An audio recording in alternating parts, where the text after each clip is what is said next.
हाँ भाई, very good evening, very good evening, very good evening सभी को। क्या ऑडियो वीडियो क्लियर है सभी को? क्या ऑडियो और वीडियो दोनों क्लियर है?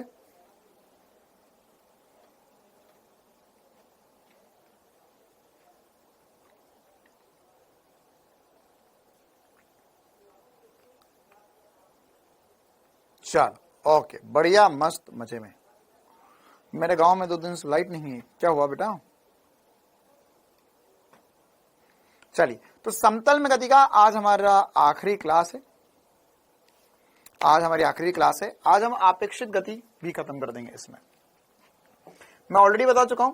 अच्छा एक बात बताओ यार मुझे, जैसे ये अपेक्षित गति आज पढ़ेंगे, वर्षा व्यक्ति वाली प्रॉब्लम करेंगे, नदी नाव वाली प्रॉब्लम करेंगे। मैं पूछ रहा हूं कि हमारा जो पिछला टेस्ट हुआ था उसमें गुरुत्व के अधीन गति से सवाल नहीं आए थे ना हमारा जो। हाँ, 5G में अनलिमिटेड डाटा मिल रहा है अभी, स्टार्टिंग में आप ले सकते हो उसे। ब्यूटी बेटा, हम बढ़िया मस्त मजे में नहीं आए थे, ठीक है। तो इस बार टेस्ट में गुरुत्व के अधीन गति से सवाल आएंगे, ग्राफ से सवाल आएंगे, अपेक्षित गति से सवाल आएंगे, सदिश से सवाल आएंगे, और उसके बाद प्रक्षेप गति, ऊंचाई से क्षैतिज प्रक्षेपण, और ये सारे सवाल आने वाले हैं, ठीक है। चलो हाँ भाई, तो आगे बढ़ते हम कहानी की शुरुआत करते। 1-2 सवाल से शुरुआत करेंगे ताकि देखते हैं कि कितने बच्चों को कल की बातें समझ में आ गई थी। कल जो हमने पढ़ा था उसी प्रकार का एक नहीं 2 प्रैक्टिस क्वेश्चन करेंगे। आपको मैं दे रहा हूं 40 सेकंड का टाइम, जल्दी से इस सवाल को पढ़ो और बताओ जवाब। जल्दी से पढ़ो और बताओ जवाब।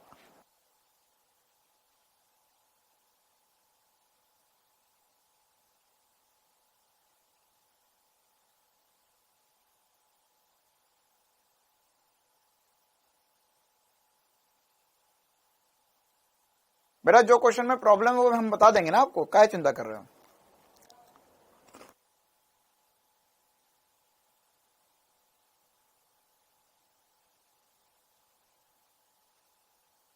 ए आ रहा है, डी आ रहा है।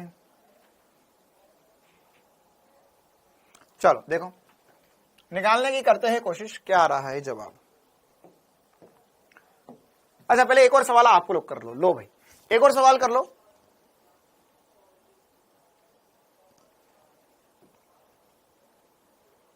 ये भी सेम कंसेप्ट पे आधारित सवाल, इसमें भी मिलेंगे आपको 40 सेकंड, ताकि तब तक जो बच्चे लेट होते हैं हमारे क्लास में वो भी आ जाए।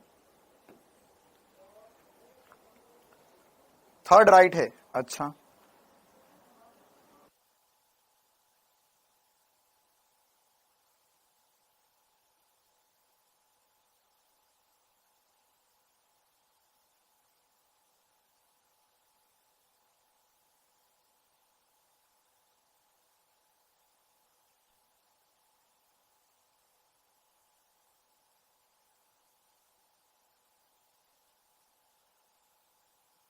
हाँ, होमवर्क में था।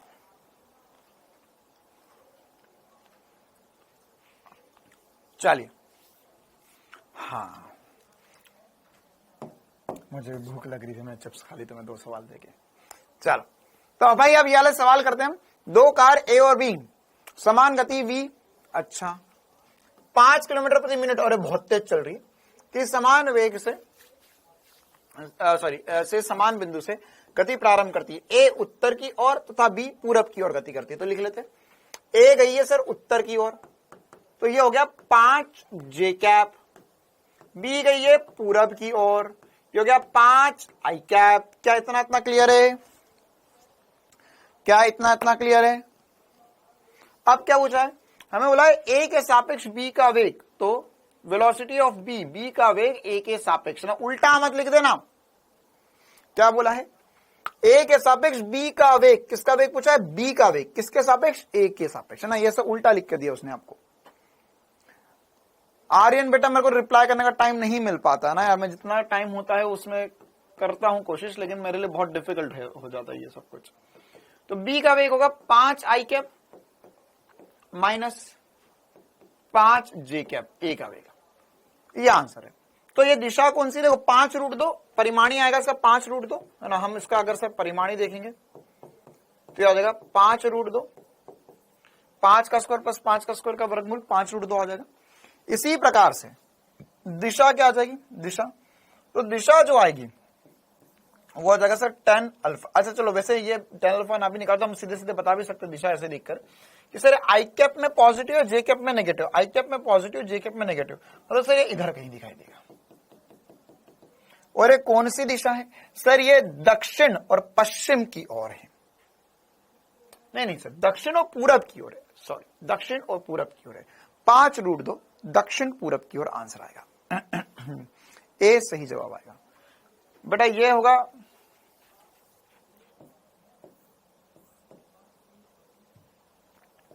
5 आई कैप इस दिशा में और -5 जे कैप इस दिशा में, तो ये परिमाणी इस दिशा में आएगा। तो ये कौन सी दिशा आ गई है, ये आ गया ईस्ट वेस्ट नॉर्थ साउथ, है ना, दक्षिण पश्चिम दिशा में आंसर आएगा। चल आगे बढ़ते, एक और सवाल। एक नाव जमीन के सापेक्ष, हाँ तो ये दिया हुआ है नाव मतलब बोट का वेग 3 आई कैप प्लस 4 जे कैप। अच्छा, वेग से पानी में चल रही है तथा नदी का पानी जमीन के सापेक्ष, मतलब वेलोसिटी ऑफ रिवर, रिवर मतलब नदी, नदी कितने से चल रही है, तो नदी कितने से चल रही है, नदी चल रही है रिवर या नदी का वेग, नदी का वेग कितना दिया है, नदी का वेग दिया है -3 आई कैप -4 जे कैप। चल अब क्या दिया है, पानी के सापेक्ष नाव का वेग क्या होगा, पानी के सापेक्ष नाव का वेग क्या होगा, तो वेलोसिटी ऑफ, क्या बोला है, पानी के सापेक्ष नाव का वेग, तो नाव का वेग नदी के सापेक्ष, ये नदी लिखा है और ये नाव के लिए है। चलो भाई, तो बताओ क्या आंसर आएगा, सर आएगा 3 आई कैप प्लस 4 जे कैप माइनस 3 आई कैप -4 जे कैप, तो माइनस माइनस हो जाएगा प्लस, माइनस माइनस हो जाएगा प्लस, तो क्या होगा यहां पर आंसर, जल्दी बता दो। तो आंसर हो जाएगा सर ये 3 और 3 हो जाएगा 6, तो 6 आई कैप प्लस 8 जी कैप आंसर आएगा। कितनों को ये बात चमक चुकी है, बोलो रे मेरे प्यारे, क्या दिशा परिमाण ये सब भी बता सकते हो। हाँ, होमवर्क में दूसरा सवाल था बेटा, एग्जैक्टली यही क्वेश्चन नहीं था, इस प्रकार का सवाल था। चलिए, सब बुरा मत मानना, लेकिन उत्तर की दिशा में, अच्छा एक बार चेक कर लेते, कोई बात नहीं बेटा, ए उत्तर की दिशा में, हाँ बेटा ये ए जो है उत्तर की दिशा में ऊपर जा रहा है तो प्लस जे लिखा हुआ है, कोई दिक्कत नहीं है, ठीक है। इसी प्रकार से बी जो है वो 5 से पूरब की ओर जा रहा है, तो आई कैप बिल्कुल सही है। फिर बोला है बी का वेग ए के सापेक्ष, तो ये हो जाएगा बी का वेग ए के सापेक्ष, तो 5 -5, आई में पॉजिटिव जे में नेगेटिव, ठीक है। चलिए, क्या दोनों क्वेश्चन सभी को क्लियर है, आगे बढ़े हम। अब हम आगे बढ़ते और आपेक्षित गति में और भी देखो, अब आपेक्षित गति में क्या है मैं तुम्हें बता देता हूं कहानी क्या है, आगे क्या होता है। अब ये हमने बेसिक आपेक्षित गति पढ़ लिया है, हो गया खत्म। लेकिन अब इसमें दिशा वाला y कैसे चेंज, नहीं गुनगुन बेटा, आया है क्या नाम है, गुनगुना रे गाना रे, तो ये बेटा क्या गुनगुना रहे हो, गुनगुन, हमें कुछ समझ नहीं आया। ये जो है वो सही है, अब आप बताओ इसमें क्या समझ नहीं आया। चल, तो हमने जो पढ़ा था, ये हमने जो पढ़ा था उस सब में, इस सब में हमने बिल्कुल बेसिक सी बातें कर ली, मतलब हमारी ये अपेक्षित गति खत्म हो चुका है। लेकिन सर फिर आज क्या पढ़ेंगे हम, आज हम जो है हम इसमें और एग्जाम्पल करेंगे, हम कुछ ऐसा एग्जाम्पल करने हैं, हमें फिर व्यक्ति, ये वर्षा व्यक्ति वाले सवाल करने हैं, हमें नदी नाव वाले सवाल करने हैं। तो ये क्या है, ये बेसिक सवाल है ना, मतलब ये पैटर्न है एक तरीके से समझो, है ना, कि आपको मैंने बेसिक थ्योरी जो थी वो पढ़ा दी, अब इसके क्वेश्चन के पैटर्न। अब इसमें ऐसे और भी पैटर्न हो सकते हैं जो गड़बड़ हो, मतलब जो पैटर्न हम ना पढ़े और उसके सवाल आ जाए।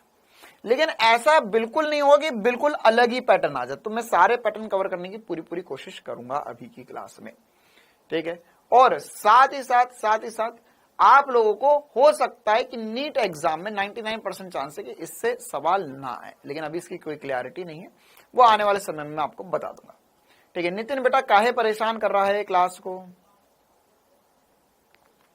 चलिए, तो अब हम करते हैं, आगे बढ़ते हैं, एक और नए टॉपिक की शुरुआत। दो प्रक्षेप में आपेक्षित गति। मान के चलो कि यहां पर है ना, एक धरातल पर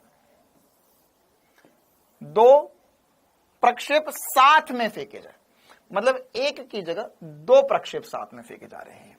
एक इस तरफ फेंका गया और दूसरा वाला प्रक्षेप इस तरफ फेंका गया, है ना। ये कुछ ऐसी कहानी है। कैसी कहानी है?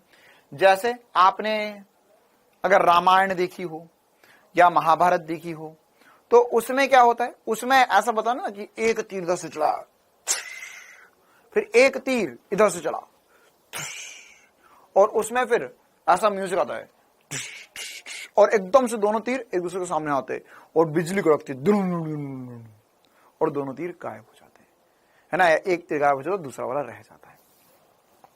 तो ये ऐसे कैसे कर दिया कि एक तीर उधर से मारा, एक तीर इधर से मारा, और इतना कितनी एक्यूरेसी से हमेशा तीर मारते थे एक दूसरे को कि वो हवा में टकरा जाते थे।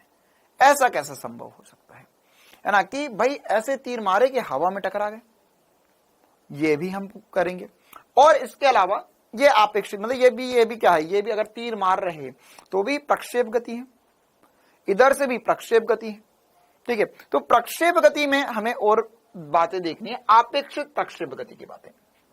तो देखो, मान के चलो कि हमने इसको समझने के लिए एक सवाल बनाया। हमने बोला कि यहां पर एक तोप का गोला है और यहां पर भी एक तोप का गोला है। अब बांगड़ बिल्ले ने इन दोनों तोप के गोलों पे दो बच्चे बांध दिए।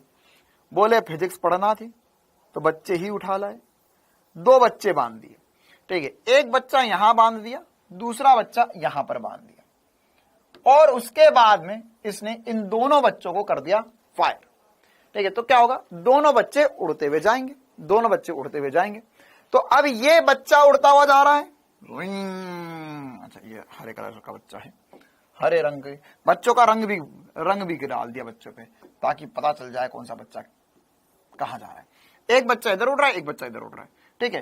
तो अब इन दोनों को आपेक्षित पथ कैसा दिखाई देगा, ये और यहां पर इनकी आपेक्षित गति कैसे होगी, ये समझना है। मतलब जब बच्चा 1 देखे बच्चे 2 को तो कैसा दिखाई दे, है ना। मतलब मान के चलो एक बच्चा यहां से उड़ता जा रहा है, एक बच्चा उधर से उड़ता है, तो जब ऊपर एक बच्चा उड़ता हुआ दूसरे बच्चे को देखेगा तो उसे वो कैसे पथ पर गति करता हुआ दिखाई देगा, परवलकार, सरल रेखा, ऐसा कुछ पता करना है हमें। तो अगर हम इनमें किसी भी क्षण पर इनमें हम आपेक्षित वेग देखना चाहे तो कैसा होगा, देखते हैं। अगर मान के चलो मैंने बोला कि ये वाला कोण θ1 हो जाए, इसको फेंका u1 वेग से, ये वाला कोण θ2 हो जाए और इसको फेंका u2 वेग से। क्या मैं ऐसा बोल सकता हूं कि सर जो बच्चा 1 होगा उसका वेग किसी भी क्षण पर आपेक्षित वेग देखना है, तो ए बच्चा बोल देते, इसे बी बच्चा बोल देते हैं। तो ए बच्चे का वेग जो होगा वो होगा u1 cos θ1 i cap v1 sin θ1 minus gt j cap. मैं तो घर से याद करके आया था, मैंने तो लिख दिया, तुम समझो मैंने क्या लिखा। दूसरे बच्चे का वेग होगा u2 cos θ2, वैसे नेगेटिव में होना चाहिए, i cap plus v2 sin θ2 minus gt j cap. कितनों को ये समझ में आया? कितनों को ये समझ में आया जो मैंने वेग यहां पर लिखे? कितनों को ये वेग समझ में आया? जल्दी से बताओ भाई, कितनों को ये वेग समझ आ गए?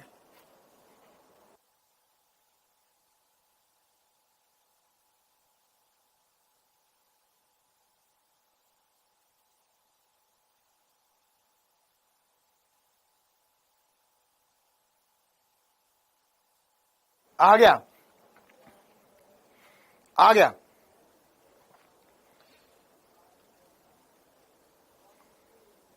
माइनस कैसे आ गया? क्योंकि एक इधर फेंका है, एक इधर फेंका है, तो इधर वाले का जो वेग होगा, प्रारंभिक वेग, वो तो नेगेटिव डायरेक्शन में, इधर वाले का पॉजिटिव डायरेक्शन में। आ गया, आ गया, है ना? ये कैसे लिखा था हमने? ये लिखा था सर x दिशा का वेग प्लस y दिशा का वेग किसी भी क्षण पर। तो x दिशा में तो वेग कभी नहीं बदलेगा, तो ये हमेशा u cos थीटा होगा।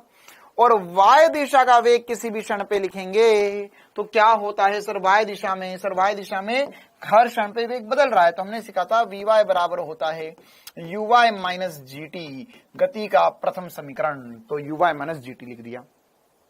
ठीक है, अब अगर मैं इनको ध्यान से देखूं और जानूं और पहचानूं, वैसे ये वाली बात मैंने जब तुम्हें सरल रेखा में या सरल रेखा में अपेक्षित गति बताई थी या एक विमीय अपेक्षित गति बताई थी, उसमें भी ये वाली बात मैंने आपको बताई थी। क्या क्या क्या क्या बताई थी बात?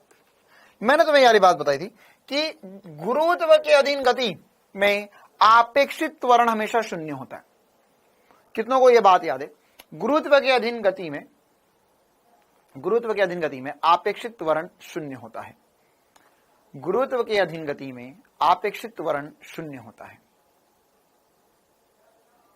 गुरुत्व के अधीन गति में आपेक्षिक त्वरण शून्य होता है। कितनों को यह बात समझ में आएगी? हाँ, क्यों? क्योंकि सर देखो, इसका त्वरण जी नीचे की तरफ, इसका भी त्वरण जी नीचे की तरफ, तो आपेक्षिक त्वरण जो होगा, अगर ये भी नीचे आ रहा है, ये भी नीचे आ रहा है जी त्वरण से, तो आपेक्षिक त्वरण शून्य हो जाएगा।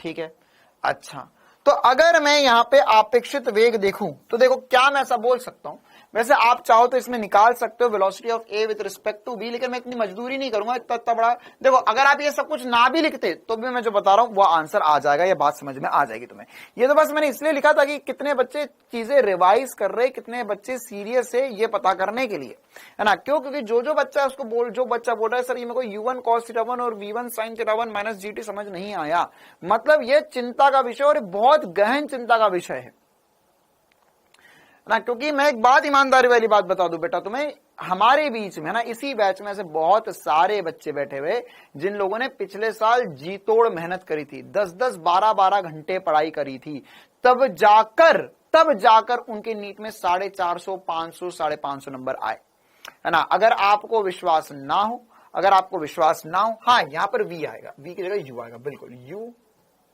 अगर आपको विश्वास ना हो तो अभी कमेंट्स में पूछ लो कि कितने बच्चों ने पिछले साल नीट का एग्जाम दिया था और कितने मार्क्स आए थे। ठीक है, तो वे बच्चे जिन्होंने बहुत ज्यादा मेहनत करी थी ना, मैं बस इस बात का एहसास दिलाना चाह रहा हूं कि जिन बच्चों ने बहुत ज्यादा मेहनत करी थी, जी जान लगा दिया था अपना, तब जाके 450, 500 नंबर तक पहुंचे थे, है ना? पहले अटेम्प्ट में या दूसरे अटेम्प्ट में। लेकिन अगर जो बच्चे पहली बार इस बार नीट की तैयारी कर रहे हैं और उनको लग रहा है कि ये तो हलवा है, हम पढ़े ना पढ़े, कभी ना पढ़े, पिक्चर तो देखना, जाकर देख लेंगे, रोज क्लास में होती है, देख लेंगे, जाकर कर लेंगे सब कुछ।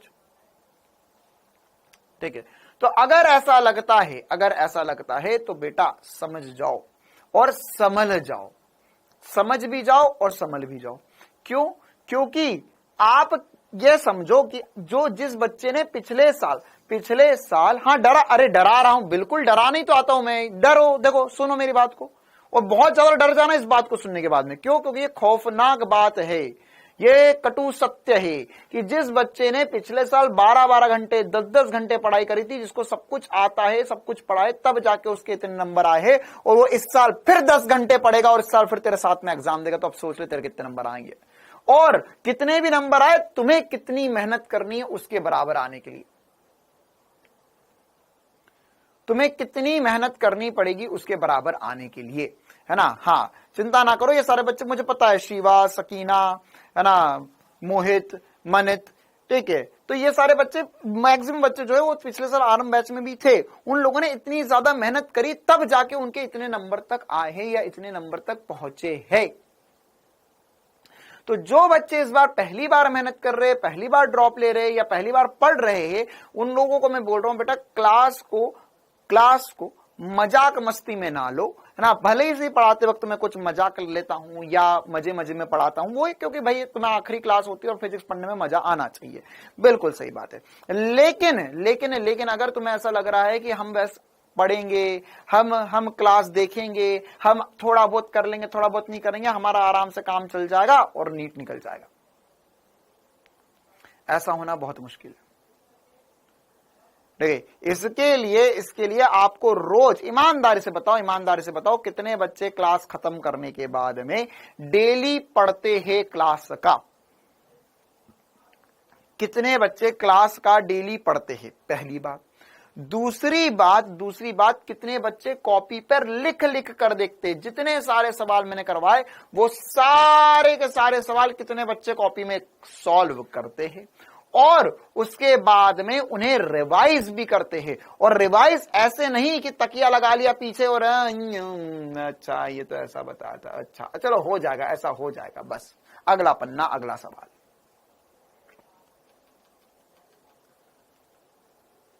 कितने बच्चे वाकई में कॉपी पर पेन चलाते हैं, जितना कॉपी पे पेन चलाओगे उतने नंबर बढ़ेंगे फिजिक्स में, इस बात की गारंटी है ना। फिजिक्स में देखो भाई, सीधी बात है, डॉक्टर बनना तो आलसी डॉक्टर कैसे हो सकता है, आलस तो भगाना पड़ेगा।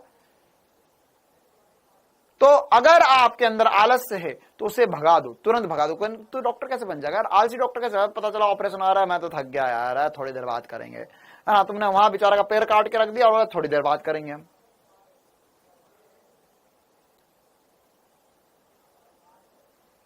तो उसके लिए ही बस बोल रहा हूं बेटा, मेहनत करो ना, और ईमानदारी से करो, सब कुछ ईमानदारी से करते जाओ। अगर आपको लगता है कि सर हमारा तो फर्स्ट अटेम्प्ट था तो हम उनसे ज्यादा नंबर कैसे लेकर आ पाएंगे, चिंता मत कर, उसका भी पिछले साल फर्स्ट अटेम्प्ट था, उसने कुछ ना कुछ थोड़ी बहुत गड़बड़ करी है, मेहनत पूरी करी है, लेकिन शायद कुछ थोड़ी सी कमी रहेगी जिसकी वजह से मार्क्स कम रहेगा, बस वही कमी तुम मत छोड़ो, तुम पहले अटेम्प्ट में उनसे ज्यादा नंबर लेकर आ जाओ।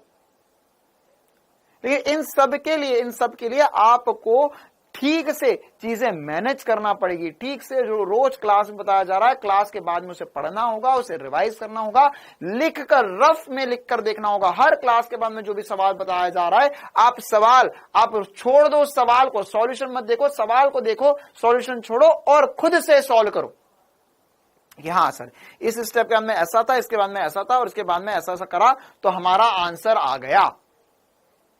इतना मिनिमम सबको करना ही पड़ेगा, तब जाके बात बनेगी, ठीक है। तो बढ़िया तरीके से मेहनत करो, बढ़िया तरीके से पढ़ो, तब जाके चीजें बनेगी। और ऐसा मत सोचना कि अगर हमने पढ़ा, हमने 1-2 हफ्ते पढ़ लिया तो हमें रिजल्ट मिल जाएगा।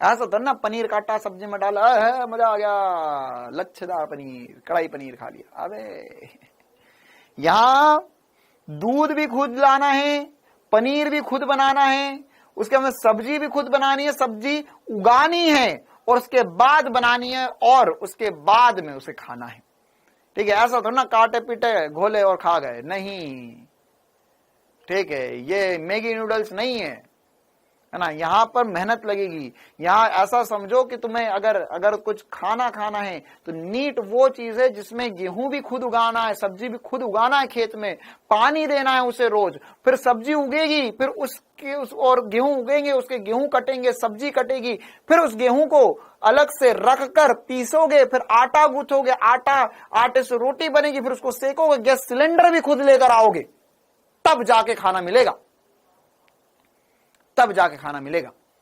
तब जाके कुछ होगा नीट में।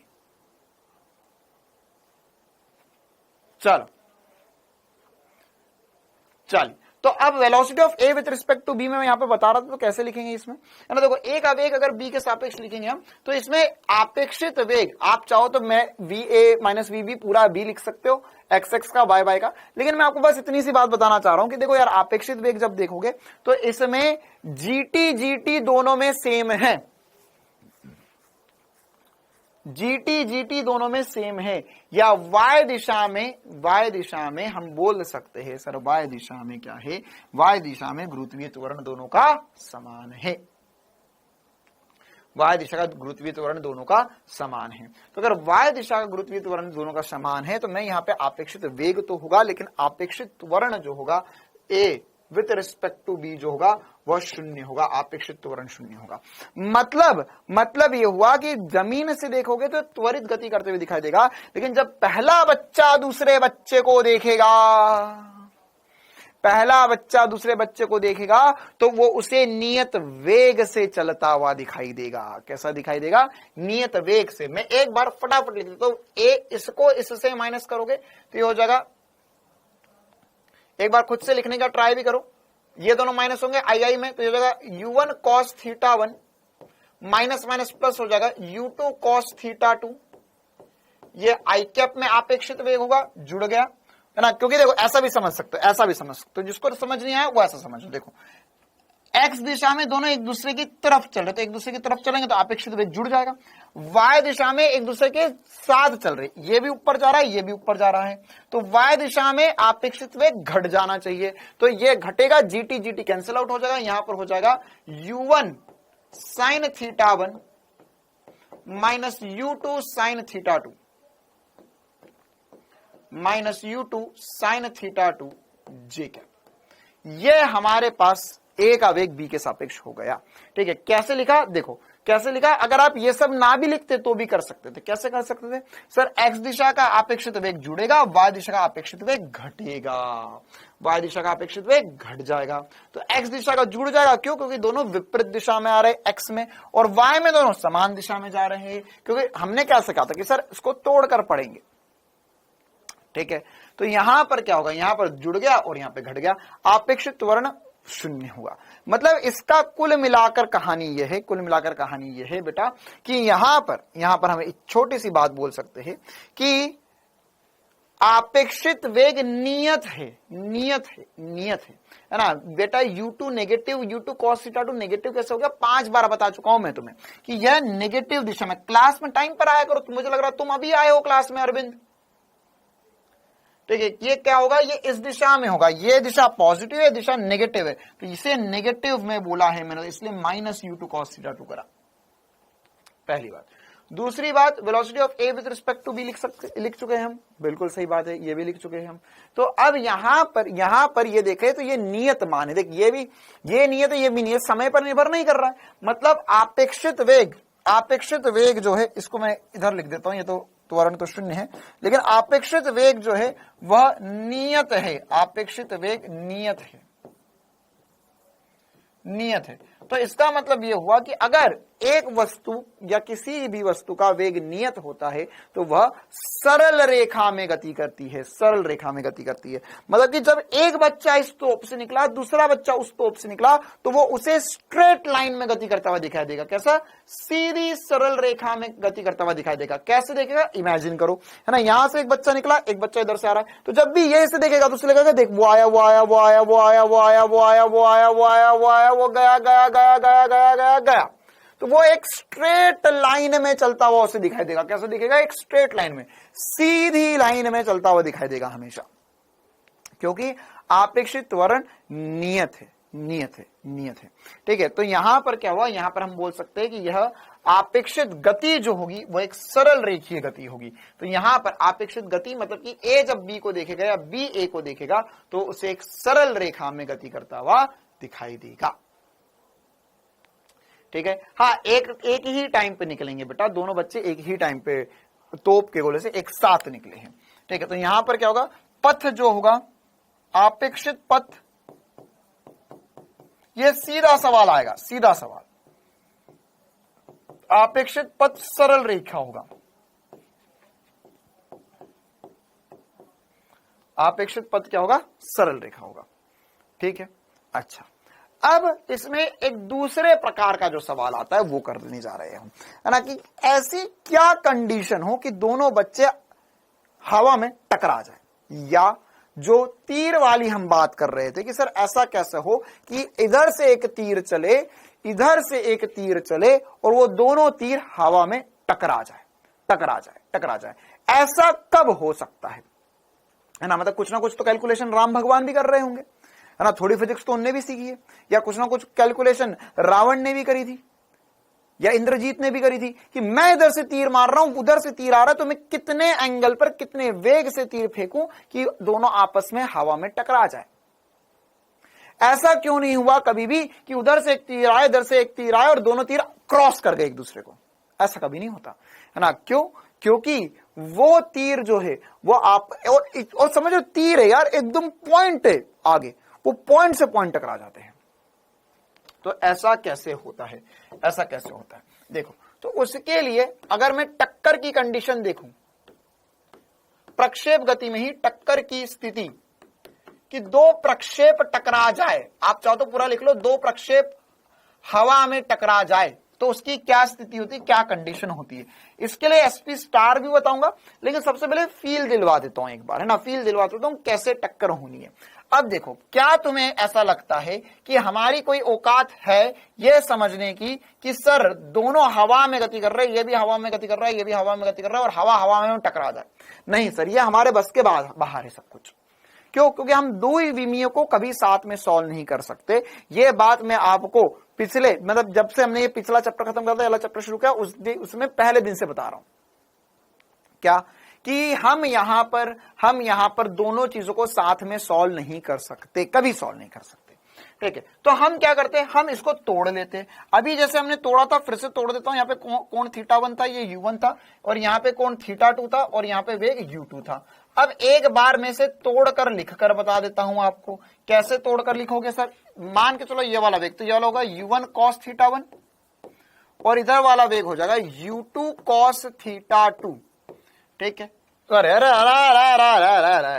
u1 sin θ1 होगा, y दिशा का वेग।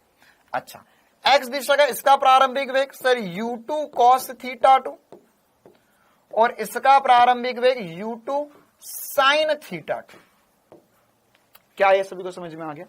ठीक है, अब एक बात बताओ, इसको ऐसे मत समझ, ऐसे समझेगा तो कभी जिंदगी में कर नहीं पाएगा, कभी जिंदगी में नहीं कर पाएगा, है ना। तो कैसे समझना है हमें ऐसे समझना है। ये बताओ कि मेरे पास अगर दो गाड़ियां हैं, है ना, या दो गेंद है, एक गेंद इधर जा रही है, एक गेंद इधर आ रही है, इसका वेग कुछ है, इसका वेग कुछ है, क्या ये टकराएंगी? आमने सामने आ रही है ना। ऐसा नहीं कि सर ये आगे पीछे से निकल जाएगी, वो तो फिर द्विविमीय थोड़ी ना रहेगा, त्रिविमीय हो जाएगा। हम तो पहले इसके दो डायरेक्शन तोड़ लिए, एक ऊपर एक नीचे। तो हम अगर ये ऐसे चाह रहे हैं तो क्या ये ऐसे हमेशा टकराएंगी? हमेशा टकराएंगी, हमेशा टकराएंगी, हमेशा टकराएंगी, हमेशा टकराएगी। हाँ सर, हमेशा टकराएगी। क्यों सर? क्योंकि अगर एक गेंद इधर से आ रही है, एक गेंद उधर से आ रही है, तो एक्स दिशा में तो ये हमेशा टक्कर होगी ही होगी, चाहे जो हो जाए, चाहे जो हो जाए, एक्स दिशा में तो टक्कर होगी ही होगी। तो एक्स दिशा में टक्कर हो गई। देख, तुझे टक्कर करवानी है, सीधी सीधी बात, नो बकवास। तुझे टक्कर करवानी है, मतलब एक्स दिशा में भी टकराए, वाय दिशा में भी टकराए, तब टोटल टक्कर होगी, वरना टक्कर होगी नहीं। बस इतनी सीधी बात है। क्या बोल रहा हूं? फिर से सुनो, ध्यान सुनो। क्या कि अगर टक्कर होना है इस दुनिया में, है ना, अगर मान के चलो कि तुम इधर चल रहे हो, तुम्हारे सामने से एक गाड़ी आ रही है और दोनों गाड़ियां आपस में टकरा गई, तुमने टक्कर कर दी, तो कैसे टक्कर होती है? कैसे टक्कर होती है ना। या अगर मान के चलो कि तुम गाड़ी चला रहे थे, कोई दीदी रोड क्रॉस कर रही थी, है ना, तो क्या हुआ कि तुमने सोचा कि अब ये दीदी इधर जाएंगी, तो तुमने सोचा कि मैं इनके पीछे से गाड़ी निकाल लेता हूं। तो अब तुमने गाड़ी निकालने की कोशिश करी। अब टक्कर कैसे हो जाती है? टक्कर कैसे हो जाएगी? क्योंकि सर हमने सोचा कि हम गाड़ी इधर ले जा रहे हैं, अब हमने सोचा गाड़ी थोड़ी इधर ले जाए तो इधर से निकल जाएगी, लेकिन दीदी ने भी सोचा कि गाड़ी तो आगे से निकलेगी, मैं भी पीछे हो जाती हूं, तो उस कंडीशन में टक्कर हो जाएगी। मतलब कि इतना तो पक्का है कि गाड़ी आगे तो जाएगी, इस डायरेक्शन में तो होगी। अब तुम्हें क्या करना है? तुम्हें इधर वाली डायरेक्शन में बचाना है रोड पे टक्कर। ठीक है, तो क्या होता है कि अब टक्कर कैसे हो जाएगी कि सर अगर इस डायरेक्शन में मैं जिधर गया उधर वो भी चले जाए तो टक्कर हो जाएगी, या फिर उल्टा हो जाए तो कभी टक्कर ना हो कि वो आगे निकल जाए, मैं पीछे से निकल जाऊं, तो टक्कर कभी ना होगी। ठीक है, एक बार तो हाँ, अच्छा वैसे ये कमेंट ना मैं लड़कियों पे नहीं कर रहा हूं, है ना, लेकिन एक बार मेरे साथ जिंदगी में वाकई में ऐसा हुआ था, है ना। उस दिन मतलब मैंने रोड पे गाड़ी रोक दी, साइड में लगाई, मैं 5 मिनट तक गहरी सांस ली मैंने कि आज मैंने एक जिंदगी बचा ली, वरना हादसा हो जाता मेरे साथ। एक बार भोपाल की बात है, मैं एक बार जब मैं भोपाल में था, कॉलेज में था, तो क्या हुआ, मैं गाड़ी से जा रहा था बहुत चौड़ा रोड है ना, मेन रोड है। अगर कोई भोपाल मिलन, वहां पे एक मिलन टॉकीज वगैरह है कुछ बढ़िया सा, तो वहां पर क्या है, चौड़ा रोड है, इधर 4 लेन का रोड है, मतलब इधर 2 लेन है, इधर 2 लेन है। तो एक बार की बात है ना, क्या हुआ कि ये ऐसा रोड था, इस तरह बीच में डिवाइडर था और इधर और रोड था, गाड़ियां इधर से आ रही थी, सारी गाड़ियां इधर से आ रही थी, मैं भी गाड़ी पे था। एक बालिका इधर से आई, यहां तक चली चली चली चली चली, अब यहां तक आ गई, मतलब कि ऑब्वियस सी बात है वो रोड तो क्रॉस कर जाएगी, 100% बात है। अगर यहां तक पहुंच गई है मतलब कि 100% रोड क्रॉस कर जाएगी। तो मैंने सोचा कि भैया अब गाड़ी मैं यहां से सीधे निकाल लेता हूं। पता नहीं क्या हुआ, उसके मन में क्या ख्याल आया कि वो यहां तक पहुंच गई थी और जैसे ही मेरी गाड़ी आने लगी मुड़कर वापस आ गई। हाँ, 2 व्हीलर थी उस, अब गरीब आदमी था वो, मेरे दोस्त की गाड़ी, दोस्त की बाइक थी। मैं भाई बहुत गरीब आदमी था कॉलेज में, तो है ना, तो ऐसे मांग के काम चलाता था। तो मैं इधर से निकल रहा था, तो मैं यहां तक, अब यार आधे से ऊपर रोड क्रॉस, मतलब 2 कदम और चल जाती तो यहां पहुंच जाती। लेकिन उसे लगा कि नहीं नहीं नहीं नहीं, ये ऐसे कैसे निकल जाएगा, तो पीछे, ठीक है। और फिर वो तो अचानक से, मतलब मेरा ध्यान गया, मैंने थोड़े ब्रेक लगा दिए, तू निकल जा पहले वापस, फिर बाद में मैं गाड़ी चला लूंगा। मैंने गाड़ी 2 मिनट साइड में लगाई, गहरी सांस ली 4 बार, और फिर उसके बाद में मैं आगे गया। फिर मैंने गाड़ी चलाई ही नहीं, मैं एकदम आराम 30-40 की स्पीड पे चलाता रहा। हाँ भाई, तो टक्कर के लिए क्या आवश्यकता है, टक्कर के लिए क्या आवश्यकता, टक्कर के लिए आवश्यकता है कि सर दोनों दिशा में टक्कर होनी चाहिए, तभी बात बनेगी। तो इस दिशा में तो हमेशा टक्कर होगी ही होगी, इस दिशा में तो होगी ही होगी, ठीक है। अब साथ ही साथ क्या होगा, अब अगर हम y दिशा की बात करें तो देखो ये x दिशा होगी। अब y दिशा में क्या हो रहा है, सर y दिशा में मेरे पास 2 गेंदे। अब देखो मैंने दूर दूर बनाया क्योंकि x दिशा में, y दिशा में तो दोनों साथ में ही बना दो तो कोई दिक्कत वाली बात नहीं, क्योंकि मेरे को y दिशा के लिए ही देखना है बस। अब तो y दिशा में मेरे पास इसका वेग है u1 sin θ1 और इधर वाले का वेग है u2 sin θ2, ठीक। अब ऐसा कैसे हो जाए कि यह y दिशा में टकरा जाए, तो y दिशा में टकराने के लिए, y दिशा में टकराने के लिए एक बात तो पक्की है। क्या एक बात तो पक्की है कि सर y दिशा में टकराने के लिए, y दिशा में टकराने के लिए ये दोनों गेंदे साथ में ऊपर जाए, साथ में नीचे आए, साथ में ऊपर जाए, साथ में नीचे आए, ठीक है। क्या बोल रहा हूं मैं, ध्यान से सुनो। क्या हो रहा है, x दिशा में तो 100% टकरा ही रही है, x दिशा में तो 100% टकरा ही रही है। अगर ये दोनों साथ में ऊपर जाए और साथ में नीचे आए, मतलब y दिशा का अगर वेग बराबर हो जाए तो ही टक्कर होगी, वरना टक्कर नहीं होगी, वरना टक्कर होना पॉसिबल नहीं है, ठीक है। कैसे सर बताओ एक बार फिर से लाइव चला कर इसे देखो। मान के चलो ये एक गेंद है, दूसरी गेंद है, इस दिशा में तो 100% टकरा ही रहे, इस दिशा में तो 100% टकरा ही रहे। तो यहां पर मान के चलो इस बिंदु पर ये दोनों टकरा गए, इस बिंदु पर ये दोनों टकरा गए, तो ये बिंदु यहां नहीं होगा, ये बिंदु कहीं y डायरेक्शन में, x दिशा में टकराए यहां पर। अब y दिशा में टकराए, y दिशा में टकराए, इसलिए क्या होना चाहिए, इसलिए क्या होना चाहिए सर, y दिशा में टकराए, इसके लिए y दिशा के वेग बराबर कर दो। मतलब क्या हो कि देखो ये साथ में ऊपर जाए, साथ में नीचे आए, तो इससे क्या फायदा मिलेगा, इससे यह फायदा मिलेगा कि देखो ये दोनों साथ में ऊपर जा रहे। अब इसको दोनों को चलाकर मैं बता रहा हूं, साथ में फील करवा रहा हूं, दोनों साथ में ऊपर जा रहे, साथ में ऊपर जा रहे, साथ में ऊपर जा रहे, साथ में नीचे आएंगे, ठीक है। अब x में इधर टकरा रहे, अब इन दोनों को साथ में चलाते हैं, तो साथ में ऊपर जाएंगे, जाएंगे जाएंगे जाएंगे जाएंगे जाएंगे जाएंगे, टकरा गए, और उसके बाद में टकरा कर फुट फुट गए, जो भी हुआ हो। लेकिन अगर ये दोनों साथ में ऊपर नहीं गए, साथ में नीचे नहीं आए, मतलब मान के सर एक का वेग ज्यादा हो गया, एक का वेग ज्यादा हो गया, तो क्या होगा सर, इसका मतलब ये हुआ कि ये जल्दी जल्दी ऊपर जा रहा है, इसका मतलब हुआ ये जल्दी ऊपर जा रहा है, धीरे धीरे ऊपर जा रहा है। तो क्या होगा सर, अल्टीमेटली ये जब दोनों एक दूसरे को क्रॉस करेंगे तो इसका y दिशा का वेग ज्यादा है, इसका y दिशा का वेग कम है, तो इसका y दिशा का वेग ज्यादा है, मतलब ये ऊपर से निकल जाएगा और ये नीचे से निकल जाएगा, टक्कर नहीं होगी, टक्कर नहीं होगी, ठीक है। देखो इसको ऐसा फील भी कर सकते हो ना, ये रोड पर भी फील कर सकते हो कि सर देखो अगर वो यहां पर, वो सामने से आए और मैं इधर से जाऊं, तो इस दिशा में तो 100% टक्कर होगी ही होगी। लेकिन अगर मेरे को टक्कर बचानी है, तो क्या होगा सर, मैं इधर ले लूं, और अगर उसने भी उतनी ही वेग से गाड़ी इधर ले ली तो फिर से टकरा जाएंगे। लेकिन अगर टक्कर ना हो, इसका मतलब क्या हो कि सर मैं अगर वो इधर आए, मैं भी इधर आऊं, लेकिन मेरा वेग ज्यादा हो गया, उसका वेग कम हो गया, तो मैं पहले निकल जाऊंगा और वो पीछे से आ जाएगा, तो बच गई टक्कर। लेकिन अगर दोनों सेम वेग से, देख ऐसे तो टकराओगे ही, सीधे जाओगे तो 100% टकरा ही जाओगे, उसमें तो कोई दिक्कत ही नहीं है। लेकिन लेकिन लेकिन लेकिन मैं क्या हूंगा, अगर मैं रोड में चौड़ाई में देखूं, तो अगर मैं इधर से निकल जाऊं और ज्यादा वेग से निकल जाऊं, तो फिर टकराऊंगा नहीं। क्या ये बात सभी को फील आई, है ना? अगर जिसको फील आया बहुत बड़ी बात, जिसको फील नहीं आया बस इतनी सी एक बात एसपी स्टार वाली लाइन लिख लो कि टक्कर के लिए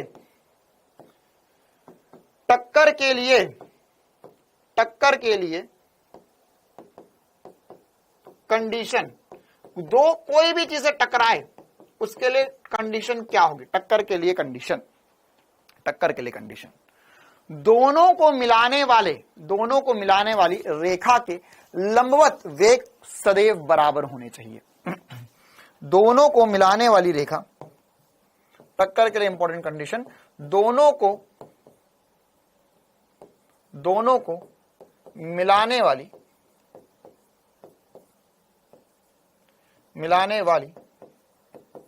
रेखा के लंबवत वेग समान होने चाहिए।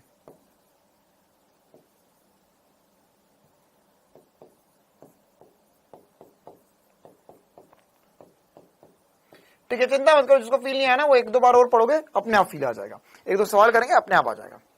ठीक है, क्या बोल रहा हूं, कोण समान जरूरी नहीं है नेहा बिटिया, आप कोण के पीछे ही पड़े हुए हो तब से, है ना? कोण कौन है? कोई नहीं है कोण, यहां ध्यान दो, है ना? क्या बोल रहे हो, इन दोनों को मिलाने वाली रेखा के लंबवत वेग जो है वो बराबर होने चाहिए, है ना? वेग समान होने चाहिए। वेग के घटक लिख लो, वेग का घटक लिख लो, ज्यादा अच्छा है। वेग का घटक समान होना चाहिए तो 100% टक्कर होगी। ठीक है, इसको एक एग्जाम्पल से समझते तो हमें और बातें समझ में आएगी और फील आएगा, है ना? अच्छा, एक बार इसको मैं यहां पे लिख भी देता हूं कि अगर वेग बराबर होंगे, मतलब क्या होना चाहिए, u1 sin θ1 बराबर होना चाहिए u2 sin θ2, तो 100% टक्कर होगी ही होगी। ठीक है, चलो देखो, जैसे इसको एग्जाम्पल से समझते हैं। मान के चलो हमारे पास ये एक सवाल बोला हुआ है, दो कण ए और बी को धरातल से एक साथ चित्रानुसार फेंका जाता है। ए का वेग 20 मीटर पर सेकंड है, बी का वेग 10 मीटर पर सेकंड है, प्रारंभिक चाल से फेंका जाता है। अब बोला 0.5 सेकंड बाद इनकी टक्कर होती है, तो कोण का मान क्या होगा? टक्कर हो रही है, 100% टक्कर हो रही है, तो कोण का मान क्या होगा? ठीक है, तो देखो क्या होगा, ये तो सीधे जा रहा है, हाँ सर, ये इसके दो घटक होंगे वेग के, यह रहा ए, यह रहा बी। अब बी तो सर हवा में उड़ गया 10 मीटर पर सेकंड से, बी इस तरफ जा रहा है 20 मीटर पर सेकंड से, और कितने कोण पर जा रहा है? थीटा कोण पर जा रहा है। तो अगर मैं वेग के घटक देखूं तो सर एक घटक इधर होगा, एक घटक इधर होगा। तो देखो सर, इस दिशा में मेरे को चक्कर नहीं है, क्योंकि इधर तो अगर वो एक्स दिशा में तो चल नहीं रहा है और ये चल रहा है, तो 100% एक्स दिशा में तो टकराएंगे ही टकराएंगे। अब क्या होगा सर, वाई दिशा में बराबर एच हमेशा, नहीं बेटा, अविनाश बेटा, हाँ एच हमेशा सेम होगा, ये भी बोल सकते हैं, बिल्कुल सही बात है, हाँ एच सेम होगा, ये भी बोल सकते हैं। अविनाश, हाँ अविनाश ही नाम है, तो बिल्कुल एच मैक्स भी सेम होगा, ये भी बोल सकते हो, क्योंकि वाई दिशा का वेग समान है, तो एच मैक्स दोनों का सेम होना चाहिए। अब ये वेग और ये वेग बराबर हो जाए, मतलब 20 साइन थीटा बराबर हो जाए 10 के, तो उस कंडीशन में टकरा जाएंगे। हाँ, ये हर जगह होता है बेटा, ये हर जगह होता है। जब भी अगर मान के चलो भारत पाकिस्तान में, मान के पाकिस्तान वालों ने जैसे एक बम फेंका, तो हम चाहते हैं हवा में बम फूट जाए, तो आजकल तो वैसे भी बहुत एडवांस टेक्नोलॉजी है ना, वो सब कैलकुलेशन कंप्यूटर ही कर डालता है कि ऐसे ऐसा फेंकेंगे तो मामला सेट हो जाएगा, उस पर जाके लग जाएगी। हाँ भाई, जल्दी से बताएंगे कौन क्या आएगा, तो सर हो जाएगा 20 साइन थीटा बराबर होगा 10 के, तो ये हो जाएगा साइन थीटा बराबर 1/2, या थीटा की वैल्यू आ जाएगी 30 डिग्री। क्लियर है मामला, थीटा की वैल्यू आ जाएगी 30 डिग्री। आ गया सभी का आंसर, क्लियर है कहानी?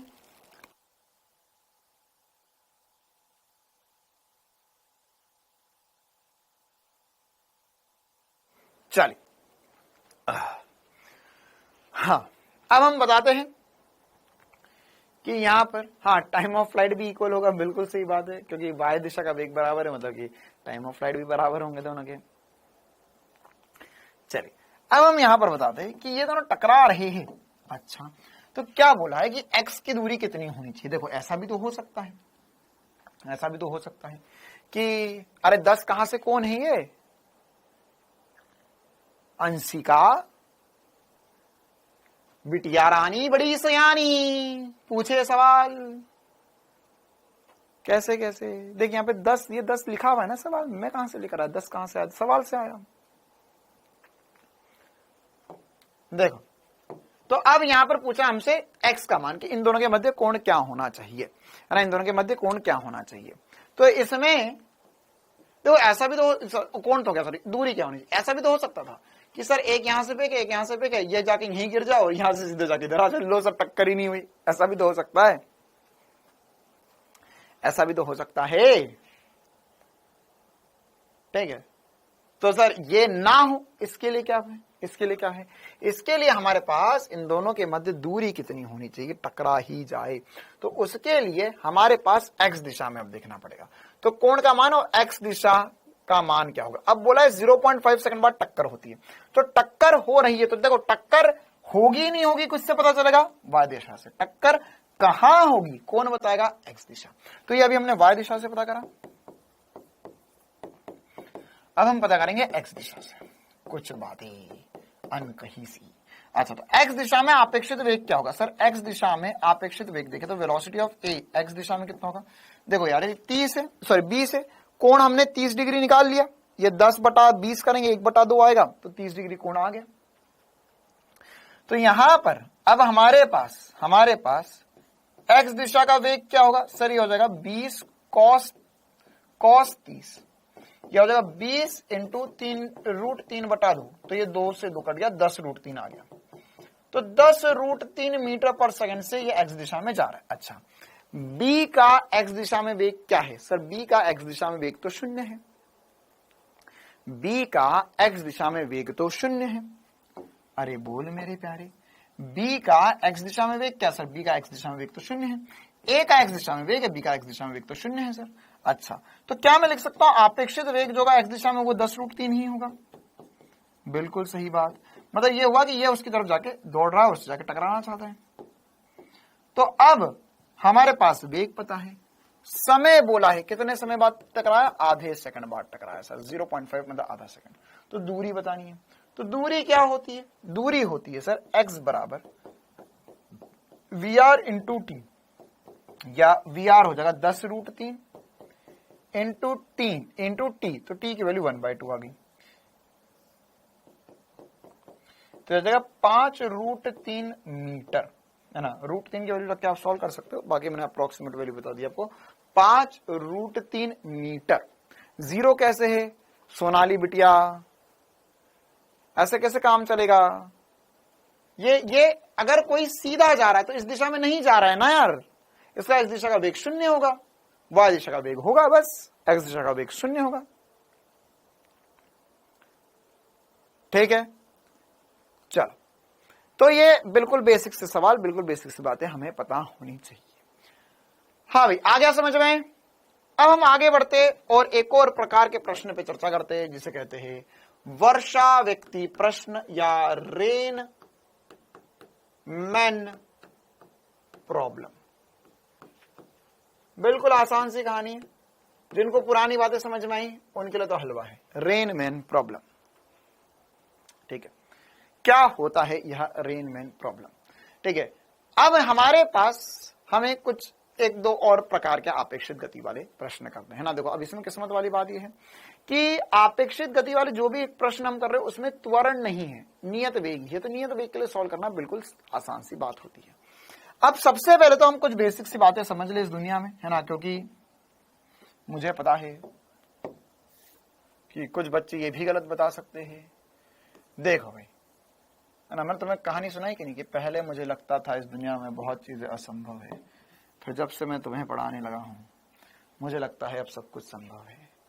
तो यहां पर यह बादल है है ना, घनन घनन घिर घिर आए बदला। और यहां पर थोड़ा बड़ा बना देते हैं, चिंटू खड़ा है छाता लेकर। ठीक है, तो अब क्या क्या कंडीशन होगी, क्या क्या बेसिक सी बातें होगी, बताओ भाई। अगर बारिश है तो बारिश कहां गिरती है, बारिश कहां गिरती है? क्या हमेशा बारिश की बूंदें नीचे ही गिरती है? क्या बारिश की बूंदें हमेशा नीचे ही गिरती है? अरे बोल मेरे प्यारे, हाँ या ना? पूरा गाना सुना दो बेटा, यूट्यूब पे सुन लेना, मेरे को नहीं आता पूरा, मैं एक लाइन याद करके आया था घर से। क्या बारिश की बूंदें पूरी नीचे गिरती है, जमीन पर गिरती है? वेरी गुड, है ना, हाँ, बस इतना ही सुनना था मेरे को। बारिश की बूंदें हमेशा नीचे गिरती है। तो अगर मैं बोल रहा हूं कि सर बारिश की बूंदें देखो ऐसी भी गिर सकती है और तिरछी भी गिर सकती है, अभी मैंने बोला मान के चलो सीधी सीधी एक बादल कम कर देते हैं, सीधी सीधी बारिश की बूंदें गिर रही है, तो ये जो बारिश की बूंदें सीधी सीधी गिर रही है, इनका वेग क्या लिख सकते हो? क्या मैं इसको सदिश रूप में, वेलोसिटी ऑफ रेन, है ना, ये क्या वर्षा का वेग, वर्षा का वेग, मैं इसे लिख सकता हूं वीआर जे कैप नेगेटिव दिशा में। क्या ये मैं लिख सकता हूं? नीचे गिर रही है बारिश की बूंदें तो जे दिशा में नेगेटिव में होगी, इतनी सी बात। अच्छा सर, अब यहां पर आदमी कहां चल सकता है? आदमी कहां चल सकता है? क्या आदमी ऊपर उड़ के जा सकता है? आदमी की चलने की दिशा कहां हो सकती है? क्या ऊपर की दिशा में हो सकती है? नहीं सर। क्या आदमी ऐसा उड़ सकता है? नहीं सर। आदमी बस एक ही काम कर सकता है, आदमी आगे जा सकता है, चल सकता है, इधर या इधर, बस। तो मैं अगर व्यक्ति का वेग लिखूंगा, व्यक्ति का वेग लिखूंगा तो यह हो जाएगा सर, है ना, व्यक्ति या मैन के लिए एम लिख दिया मैंने, है ना, तो ये कितना हो जाएगा? ये हो जाएगा वीएम आई कैप, वीएम आई कैप, ये दोनों का वेग मैंने लिख दिया। अच्छा, अब मुझे क्या पूछते? मुझे ये पूछेंगे कि छाता कहां छाता कहां पकड़ना है, छाता कहां पकड़ना है, मतलब कि छाता मैं ऐसे पकड़ूं, छाता मैं ऐसे पकड़ूं, छाता ऐसे पकड़े, छाता ऐसे पकड़े, कैसे पकड़े, छाता कहां पकड़ना है, छाता ये पूछा है हमसे सवाल। ठीक है, तो कहां पकड़ा जाए छाता, बताओ भाई, कहां पकड़ा जाए छाता? तो सर छाता, एक बात तो पक्की है, एक बात तो पक्की है कि अगर मान के चलो आदमी, अच्छा इसको ऐसे समझ लेते हैं कि आदमी जहां खड़ा होता है ना, सीधा पकड़ेंगे। वेरी गुड, कौन है सीधा पकड़ेंगे? हाँ बेटा, सीधा तो पकड़ेंगे, लेकिन ये भी सीधा है, ये भी सीधा है, ऐसा पकड़ ले छाता हम सीधा, है ना। तो अगर हम इसको पहले एक और तरीके से समझते हैं, मान के चलो आदमी यहां खड़ा है, बारिश की बूंदें नीचे गिर रही है, तो छाता कहां पकड़ेगा? सर आदमी जो छाता पकड़ेगा वो ऐसा ऊपर पकड़ेगा, ऊपर पकड़ेगा, मतलब कि वर्षा जिस दिशा में आ रही है उसकी विपरीत दिशा में छाता पकड़ना पड़ेगा। और वर्षा आदमी को जहां आती हुई लग रही है, मतलब कि आदमी के सापेक्ष वर्षा का वेग, velocity of rain with respect to man. ठीक है, तो यहां पर क्या होगा? विथ रिस्पेक्ट टू मैन, मतलब कि यहां पर हम ऐसा बोलेंगे सर, ऐसा बोलेंगे कि जहां आदमी को वर्षा आती हुई नजर आ रही है, वर्षा वर्षा मत सोचो, पानी की बूंदों की बात कर रहा हूं मैं। वर्षा कहां से आ रही है? वर्षा नहीं, पानी की बूंदे आ रही है बेटा, तू पानी की बूंदे सोच। तो यहां पर क्या होगा sir? Velocity of rain with respect to man, बारिश की बूंदों का वेग आदमी के सापेक्ष जहां होगा उसकी विपरीत दिशा में छाता पकड़ना होगा। क्या इतनी सी बात चमक रही है कि सर अगर बारिश की बूंदे सीधी नीचे आ रही है तो छाता जो पकड़ा जाएगा वो वीआर जे कैप में पकड़ा जाएगा, छाते की दिशा ऊपर की तरफ होगी। अम्ब्रेला,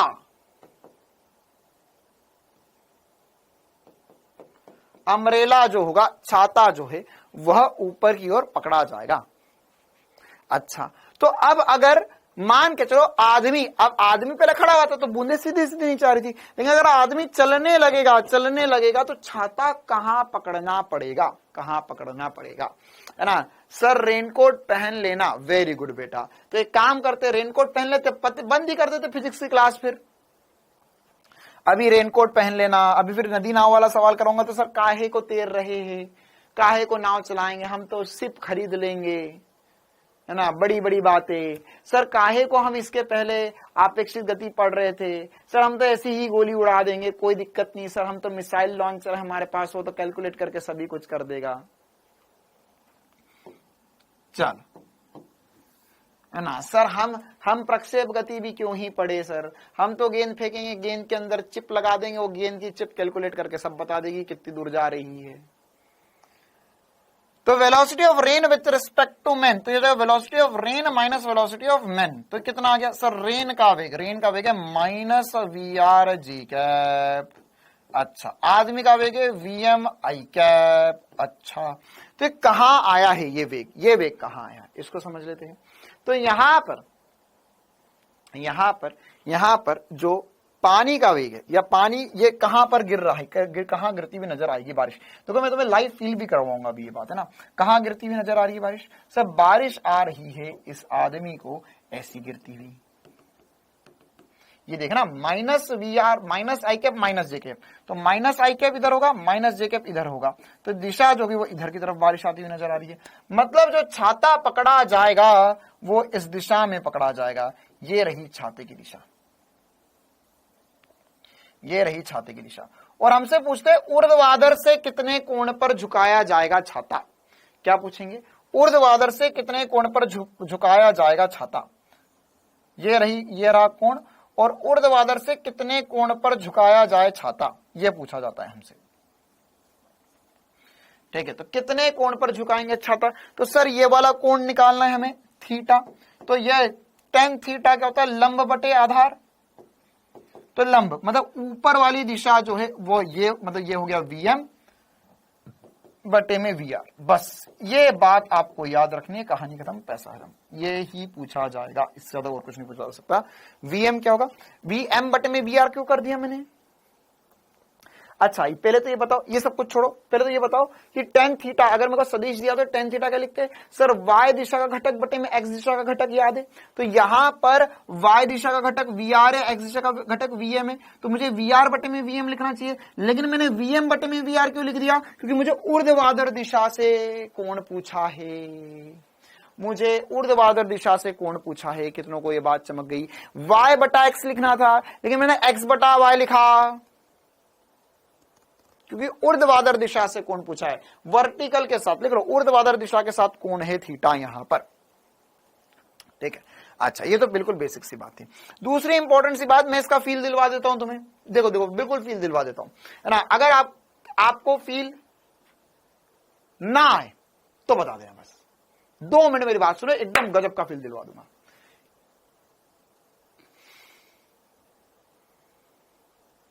मेरे को पता था एक तो आएगा। आया है आशुतोष यादव, क्या बोले अब इसके बारे में। आशुतोष, मुझे संतोष हो रहा है तुम्हारे सवाल पे। वो पूछ रहा है सर वेग में, रेन के वेग में नेगेटिव क्यों कर दिया। बेटे, तेरे गांव में बादल ऊपर, बारिश ऊपर जाती क्या कि नीचे आती। देखो यहां पर, छोड़ो। तो अब यहां पर क्या इंपॉर्टेंट सी बात है, अरे 45 डिग्री पर नहीं होगा बेटा, 45 डिग्री तब होगा जब ये दोनों बराबर होंगे। दोनों बराबर हो जरूरी थोड़ी ना है। चल, तो क्या फील है, ध्यान समझो, पहले फील समझ लो, फिर उसके बाद अपने आप चीज समझ में आ जाएगी। अगर मान के चलो आप लोग, है ना, नॉर्मली बारिश हो रही है, कोई हवा नहीं चल रही, बारिश हो रही है, सीधे सीधे नीचे आ रही है, आप छाता लेकर ऐसे खड़े हो, तो क्या बारिश नीचे आती है। हाँ सर, ऐसा फील आता है, हाँ सर, ऐसे ऐसे हम लोग नीचे जा रहे हैं, बिल्कुल ऐसे चले, ठीक है। लेकिन अगर आप गाड़ी पर बैठ जाओ, बाइक पर बैठ जाओ, तो जैसे ही थोड़ी आगे चलती है गाड़ी, क्या ऐसा फील आता है कि बारिश की बूंदें अब सीधी ना आते हुए ऐसी आ रही, ऐसी आ रही, ऐसी ऐसी ऐसी ऐसी, या ऐसी हमारे ऊपर आकर लग रही है, जोर जोर से। और कभी कभी तो ऐसा होता है एकदम तेज गाड़ी भगाओ तो ऐसा लगता है बारिश की बूंदें सारी मेरी मुंह पे आने लग गई है। क्या ये फील आया है, कि सर जितनी तेज गाड़ी चलाते हैं बारिश की बूंदें इतनी ज्यादा तेजी से हमारे मुंह पे लगती है। क्यों, क्योंकि अब क्या हो रहा है, जैसे बारिश की बूंदें तो सीधे नीचे गिर रही थी, उनकी दिक्कत नहीं है, तुम्हारी दिक्कत है। तुमने, हाँ साइकिल पे भी लगता है, बिल्कुल सही बात है बेटा, है ना। इसीलिए हम यूजुअली क्या करते हैं, अगर चलते हुए रहते तो छाता, है ना, छाता चलते हुए कभी ऐसे नहीं पकड़ते, चलते हुए हमेशा छाता ऐसा कर लेते, ऐसे पकड़ के चलते, ऐसे पकड़ कर चलते छाता, ऐसे पकड़ के चलते हैं छाता, ठीक है। क्यों क्यों आगे क्यों पकड़ लेते, क्योंकि बारिश की बूंदे अब टेढ़ी तिरछी आने लग जाती है। या अगर आप अपने भैया दीदी या पापा या मम्मी के साथ गाड़ी पे या साइकिल पे बैठे हो, तो तुम्हें जैसी साइकिल चलाते या गाड़ी चलाते बोलते ना, छाता ढंग से पकड़, सीधा पकड़, मतलब उनका कहने का मतलब होता है कि ऐसा पकड़, है ना, उल्टा मत कर। क्योंकि कुछ लोग ऐसे होशियार बनते, क्या एकदम फील लेते कि अरे, है ना, वो कुछ बॉलीवुड में गाने वाने देख लेते, ला ला ला ला ला, तो सर छाता कैसे पकड़े, है ना, ऐसे चलेंगे, ऐसे बारिश हो रही थी, छाता ऐसे कर रखेंगे, और उसके बाद में फील लेने के चक्कर में ऐसे रोड पे चलेंगे, छाता से टिका लेंगे पीछे, ऐसे चलेंगे, पूरे आगे से गीले होते जाएंगे, पूरा यहाँ पर पानी पानी, पैंट पे पानी गिर रहा है, टी शर्ट पे पानी गिर रहा है, लेकिन उनको फील लेना क्या, छाता उल्टा कर लेना, है ना। वो सबसे गलत हरकत है, मतलब उसमें इससे बढ़िया काम कर, छाता उल्टा करके पानी भर के घर ले जाओ उसमें, है ना। ये इससे बेकार हरकत नहीं हो सकती। ऐसा भैया पीछे कर लूं मैं छाता, उल्टा कभी मत रख लेना गलती से भी, कि अगर तू चल रहा है छाता और छाता पीछे कर लिया, छाता आगे कर। क्यों, क्योंकि तुम्हारा बारिश का वेग तो नीचे है, अब तुम्हारा वेग आगे की तरफ है, तो उस कंडीशन में जो अपेक्षित वेग होगा वो ऐसा आएगा। मतलब कि अगर तुम इस तरफ गति कर रहे हो तो पानी की बूंदे ऐसी आती हुई लगेगी, तुम्हारा वेग जितना बढ़ता जाएगा, अब ध्यान समझना, तुम्हारा वेग जितना ज्यादा बढ़ता जाएगा, वीएम जितना ज्यादा बढ़ता जाएगा, क्या थीटा उतना बढ़ता जाएगा। अगर मैंने वीएम बढ़ाया तो थीटा बढ़ता जाएगा, बिल्कुल सर। मतलब कि अगर मैंने वीएम बढ़ाया तो अगर पहले बारिश की बूंदें मुझे ऐसी आती हुई लग रही थी, तो अगर मैंने यहाँ पर वीएम मतलब मेरा वेग, एम मतलब मेरा वेग, मैन का वेग, अगर वो बढ़ा तो बारिश की बूंदें और ऐसी होंगी, और बढ़ा तो बारिश की बूंदें और ऐसी होंगी, और बढ़ा तो बारिश की बूंदें और ऐसी होती जाएंगी। तो जितना ज्यादा तेज चलोगे बारिश की बूंदें उतनी सीधी आती हुई लगेंगी, है ना। इसी वजह से अगर तुम गाड़ी वगैरह में बैठे हो, अगर कार वगैरह में या बस वगैरह में अगर हम बैठते और बारिश की बूंदें, है ना, बारिश आती रहती है, और अगर तुम सामने कांच में देखो तो भड़बड़ करके पूरी बारिश की बूंदें सीधी कांच के ऊपर गिर रही है। या अगर कभी गाड़ी में चल रहे हो या ट्रेन, करना मत, है ना, कर लिया हो तो बस ठीक है, बाकी करने की जरूरत नहीं है। क्या कि अगर ट्रेन चल रही है और ट्रेन बारिश हो रही है और आपने हाथ बाहर निकाल दिया, तो ऐसा लगता है बारिश की बूंदें ऐसी आकर मेरे हाथ पे लग रही है, सीधी आके हाथ पे लग रही है, वो ऐसी आती भी नहीं लगती है। तब अगर हाथ ऐसा करो तो हाथ पूरा इधर से गीला हो जाता है, इधर से गीला नहीं होता, यहां से सामने से गीला हो जाता है हाथ पूरा। क्यों, क्योंकि ट्रेन बहुत ज्यादा तेज चल रही है ऐसे, और बारिश की बूंदें तो धीमे धीमे कर रही है। मतलब वीएम का मान बहुत हो गया तो कोण बहुत हो गया, तो कोण ज्यादा होगा तो ऐसी बारिश की बूंदें आती हुई नजर आएगी, तुम्हें ऐसी सीधी सीधी तुम्हारी तरफ आएंगी। क्या क्लियर है ये छोटी सी कहानी, आई बात समझ में, है ना। क्यों, क्योंकि वीएम बढ़ेगा तो थीटा बढ़ जाएगा। आ गया सबको जबरदस्त फील। हाँ, ये टेस्ट में आएगा बेटा, ये सब कुछ टेस्ट में आएगा।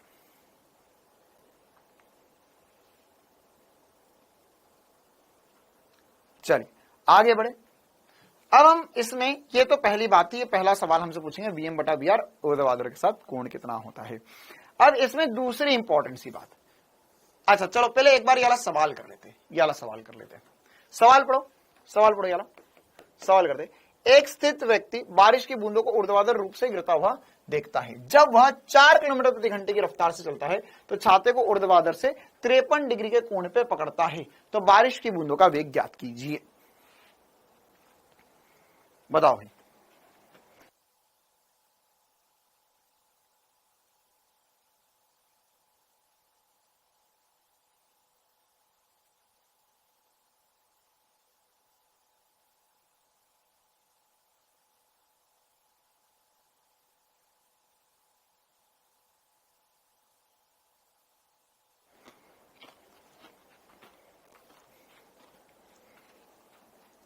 हाँ 3, बहुत ही बढ़िया।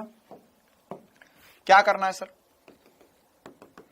ऊर्ध्वाधर से कोण निकालना है। तो यह है हमारा वीएम, आदमी का वेग, यह है वर्षा का वेग, तो ये हो जाएगा टेन थीटा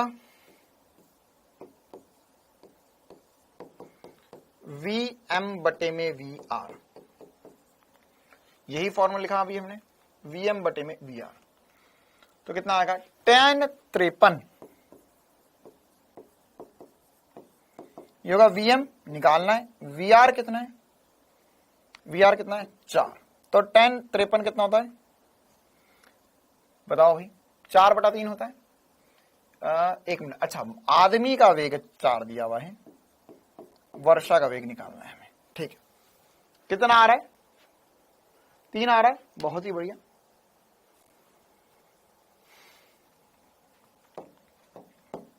तो ये हो जाएगा 4/3 बराबर 4/VR, 4 से 4 कट गया, 3 किलोमीटर प्रति घंटे की चाल आ गई बारिश की बूंदे। ठीक है मामला, बारिश की बूंदे।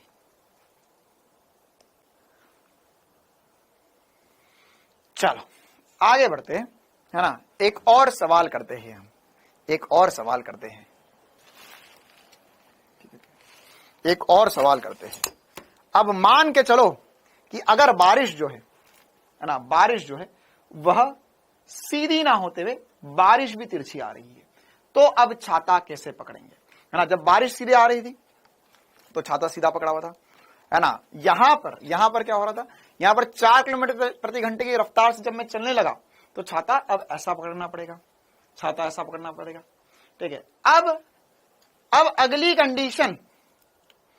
कंडीशन कि अगर मैंने बोला बारिश भी टेढ़ी आने लग जाए, अब बारिश सीधी नहीं आ रही है, अब बारिश भी किसी कोण पे आ रही है, हाँ डायरेक्ट फॉर्मूला याद रख सकते हैं, ठीक है। तो अगर बारिश भी टेढ़ी आ जाए तो क्या होगा, जैसे देखते हैं, एक और सवाल करते हैं इसमें। मान के चलो कि अगर बारिश जो है वह किसी कोण पे आ रही है, ऊर्ध्वाधर से थीटा कोण पे बारिश आ रही है, ठीक है। तो अब छाता कैसे पकड़ना पड़ेगा, अब छाता ऐसे पकड़ना पड़ेगा। अरे अगर बारिश टेढ़ी आ रही है तो छाता भी तो ऐसे पकड़ोगे, छाता भी तो ऐसे पकड़ोगे। लेकिन अगर सवाल वाला पूछे कि कितनी गति से चला जाए ताकि बारिश सीधी लगने लग जाए, क्या पूछता है सवाल में, इसमें बस एक ही प्रकार का सवाल आता है नीट में ज्यादातर, या आ सकता है क्या, कि अगर हम छाते को कितने कोण पे पकड़िए, तो पहली बात तो कितने कोण पे पकड़े, सब बारिश टेढ़ी आ रही तो उसी कोण पे छाता पकड़ लो। लेकिन अगर हमें बोले कि हम आदमी को कितने वेग से चलाए ताकि बारिश सीधी लगने लग जाए, बारिश सीधी लगने लग जाए, तो ये कैसे करेंगे हम सॉल्व, देखो भाई। तो क्या होगा, आदमी का वेग कितना हो ताकि बारिश सीधी लगने लगे, तो यहां पर क्या होगा, यहां पर सर आदमी को इधर चला दो, तो अब ये आदमी का वेग कितना हो, वीएम का मान बराबर क्वेश्चन मार्क, ताकि बारिश की बूंदे या वर्षा सीधी नीचे सीधी नजर आए, या आदमी को बारिश की बूंदे सीधी सीधी फील आए। तो कैसे करेंगे पता हम ये, है ना, देखो कैसे करेंगे पता। यहां पर अब क्या होना चाहिए, मतलब देखो वी, अब यहां पर बारिश इधर है, बारिश के दो घटक कर दिए, वी आर कॉस थीटा और वी आर साइन थीटा, ठीक है। अब तुम्हें क्या लगता है कि आदमी को मैं कैसे चलाऊं, देख अब ये फिर से वो चिंटू और मुन्नी वाली कहानी बन गई है कि क्या वेग हो दोनों के ताकि एक दिशा की गति नजर ही ना आए, ताकि एक्स दिशा की गति नजर ना आए। मतलब सर अगर एक्स दिशा में दोनों के वेग बराबर हो गए, एक्स दिशा में दोनों के वेग बराबर हो गए, इसका मतलब क्या हुआ, इसका मतलब ये हुआ सर कि केवल वाय दिशा में गति नजर आएगी, और वही मैं चाहता हूं कि वीएम का मान क्या हो ताकि वर्षा सीधी नीचे नजर आए। मतलब इसके लिए बस इतनी सी बात हो जाए सर यहां पर कि वी आर साइन थीटा बराबर होना चाहिए वीएम के। तो अगर ये कंडीशन होगी, हाँ बेटा ऊर्ध्वाधर के साथ कोण है इसलिए इधर वाला कॉस है इधर वाला साइन है, तो वी आर कॉस थीटा से नीचे नजर आएगी और वी आर साइन थीटा और वीएम आपस में बराबर हो जाए। कितनों को ये बात चमक गई? एक बार लगा दो जोरों से कमेंट्स में आग, ताकि हम आगे बढ़े अगले सवाल की तरफ।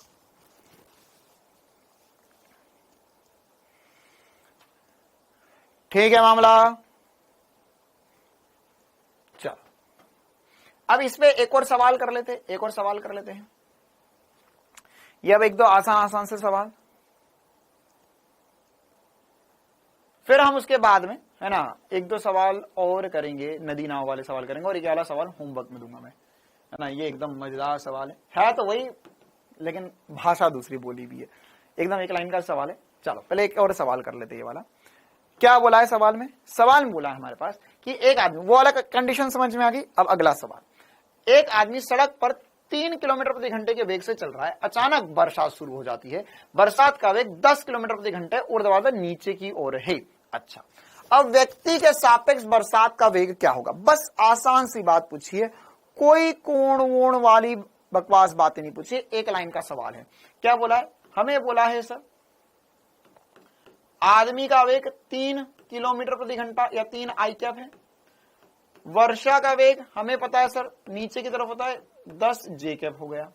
अब हमें पूछा है कि यहां पर व्यक्ति के सापेक्ष बरसात का वेग, वही हमने निकाला velocity of rain with respect to man, तो व्यक्ति के सापेक्ष वर्षा का वेग तो ये हो जाएगा V R minus V M. तो वी आर कितना है सर? वी आर है -10 जे कैप -3 आई कैप। ये मेरा आंसर, ठीक है, ये मेरा आंसर है। जैसा भी मैंने फॉर्मूला बताया बस उससे निकालना। अब परिमाण बताना है बस आपको। क्या बताना है? परिमाण बताना है। तो परिमाण क्या हो जाएगा सर? परिमाण हो जाएगा -10 का वर्ग प्लस -3 का वर्ग, ये हो जाएगा √109। कितना हो गया? 109 किलोमीटर प्रति घंटा। एकदम आसान सा सवाल, ये भी पूछा जा सकता हमसे। कौन पूछता तो फिर से वही कर लेते हैं हम। क्लियर है कहानी? चलिए आगे बढ़ते हैं हम। ये वाला सवाल आपके होमवर्क में बिल्कुल आसान सवाल है, चिंता ना करें। अब हम आगे बढ़ते हैं और एक आखिरी प्रकार के प्रश्न की तरफ जाते हैं, जिसको हम कहते हैं नदी नाव। देखो, नदी में नाव भी हो सकती है, व्यक्ति भी हो सकता है, मतलब नदी व्यक्ति भी पार कर सकता है, नाव भी पार करवा सकते हैं। संबंधित प्रश्न, नदी नाव संबंधित प्रश्न एक हमने ऑलरेडी कर लिया कि नदी में ऊपर जाना नीचे आना, ठीक है, वह एक विमीयत है। अब हमें द्विविमीय चर्चा करनी है। इंपॉर्टेंट सी बातें सारी ध्यान से सुनेंगे सभी बच्चे। मान के चलो यहां पर एक नदी है, अब हमें क्या करवाना है ना, नीला पानी, नदी का कल कल बहता हुआ पानी, हमें नदी पार करनी है। क्या करनी है? नदी पार करनी है। मान के चलो कि यहां पर एक नाव है। क्या है? एक नाव है। अब यहां पर अच्छा एक और छोटी सी बात थी, क्या ये जो हमने चैप्टर पढ़ा इसके होमवर्क के क्वेश्चंस में कुछ डाउट वगैरह है आप लोगों को? ज्यादा डाउट है क्या आप लोगों को? अगर है, ज्यादा डाउट है होमवर्क के क्वेश्चंस में, तो कल मैं एक एक्स्ट्रा क्लास रख सकता हूं। मतलब कल की क्लास भी हम द्विविमीय आपेक्षित गति पर ही रख लेंगे, और उसमें मैं आप लोगों को ये वाला जो पूरा पोर्शन है इसके होमवर्क के क्वेश्चंस और कुछ एक्स्ट्रा क्वेश्चंस प्रैक्टिस करवा दूंगा, या फिर कल से हम नया चैप्टर शुरू कर देंगे। क्या बोलती है जनता? सर करवा दो सर, सब आप ही सॉल्व कर दो सर आप ही सॉल्व कर दो। एक दो क्वेश्चन होंगे तो उसके लिए पूरी एक क्लास नहीं रखेंगे हम, अगर ज्यादा क्वेश्चंस होंगे तो ही करेंगे।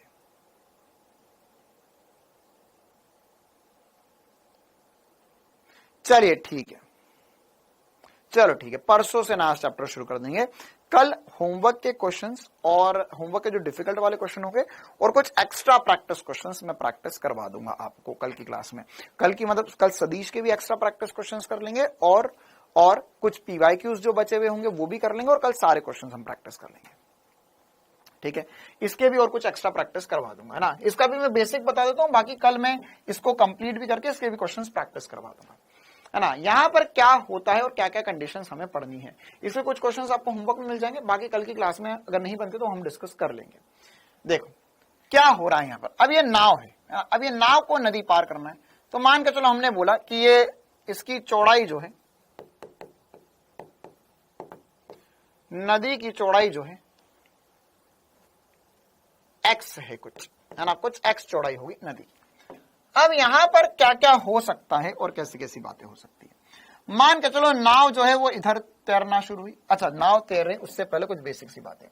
यहां पे जो नदी है, ये नदी का वेग जो है वो इस तरफ VR है, नदी का वेग जो है वो इस तरफ VR है, ठीक है। अब क्या क्या हो सकता है, अब क्या क्या हो सकता है, नाव जो है वह कहां कहां जा सकती है, कैसे कैसे जा सकती है। सर नाव जो है वो या तो ऐसे नदी पार कर सकती है या इधर जा सकती है। सर ऐसे में तो नदी पार नहीं कर पाएगी, चलो ठीक है, ये वाला ऑप्शन तो बंद हो गया। तो क्या हो सकता है, सर नाव वाला आदमी इधर नाव ले जाए, नाव वाला आदमी इधर नाव ले जाए, या नाव वाला आदमी इधर नाव ले जाए। सर इधर नाव ले जाएगा तो यहाँ ऐसा हो सकता है ना कि ऐसे घूमते घूमते यहाँ पार कर जाए, या सीधे यहाँ कहीं पहुंच जाए, या सीधे यहाँ कहीं पहुंच जाए। ये कुछ कंडीशंस हो सकती है। तो अगर मैं इन सब का व्यापक रूप लेना चाहूं तो मैं ऐसा बोल सकता हूं कि आदमी जो है वो नाव को किसी कोण थीटा पर नदी के सापेक्ष ऊर्ध्वाधर से किसी कोण थीटा पर चला रहा है। ये बोट लिख दिया और ये VR लिख दिया, नदी का वेग, ठीक है। तो एक बार मैं पहले इनके घटक घटक करके लिख देता हूं, घटक घटक करके लिख देता हूं। क्या मैं ऐसा लिख सकता हूं, VR जो हो जाएगा वो हो जाएगा VR I कैप। क्या मैं ऐसा लिख सकता हूं, VR सदिश जो हो जाएगा वो VR I कैप हो जाएगा। क्लियर है। इसी प्रकार से देखो ऐसा भी हो सकता है ना किसी कोण पे चले, इसी प्रकार से जो बोट का वेग है उसके भी मैं घटक कर सकता हूं। एक घटक इधर आएगा VB cos थीटा और एक घटक इधर आएगा VB sin theta, VB cos theta, एक घटक आएगा VB sin थीटा। तो अब मैं यहां पर इसे कैसे लिख सकता हूं, मैं लिख सकता हूं सर जो बोट का वेग होगा बोट का वेग जो होगा नदी के सापेक्ष वो हो जाएगा, वो कितना हो जाएगा, ये हो जाएगा sir VB cos theta I cap, अच्छा सॉरी J कैप, प्लस ये विपरीत दिशा में है, ये ऐसे लिख देंगे minus VB sin theta I cap. क्या ये छोटी सी बात सभी को चमकती है, क्या ये सभी को चमकती है। कल 12 बजे नहीं लेंगे, इसी टाइम पे क्लास लेंगे। चल तो अब अगर मैं तुमसे पूछूं कि ये जो नदी पार कर रहा है इसे नदी पार कौन सा वेग करवा रहा है, नदी पार कौन सा वेग करवा रहा है, नदी पार कौन सा वेग करवा रहा है। सर नदी पार की अगर मैं बात करूं तो नदी पार मतलब वेग का वो घटक जो इसे ऐसे ले जा रहा है। देख एक ये वेग के दो घटक, मतलब एक वेग इधर ले जा रहा है, नदी वाला वेग इधर ले जाएगा, एक वेग इधर ले जाएगा। तो नदी पार कौन करवा रहा है, सर J कैप वाला नदी पार करवा रहा है। और ये वाला घटक क्या करवा रहा है, सर ये वाला घटक जो है वो इसे x दिशा में गति करवा रहा है। कहां करवा रहा है, x दिशा में गति करवा रहा है, ठीक है। तो अगर मैं इसके घटक तोड़कर लिख लूं और मैं लिखूं नेट या परिमाणी वेग क्या होगा हर दिशा में, तो मैं ऐसा बोल सकता हूं सर नेट या परिमाणी वेग जो हो जाएगा वो हो जाएगा कि सर एक एक तो x दिशा में हो जाएगा VR minus VB sin theta I cap plus VB cos theta J cap. मैंने परिमाणी वेग लिख दिया कि नदी पर नाव चल रही है, अब तो क्या क्या वेग हो सकते हैं। तो मैं ऐसा बोल सकता हूं कि ये वाला वेग घटक जो है वह नदी पार कराएगा, नदी पार कराता है,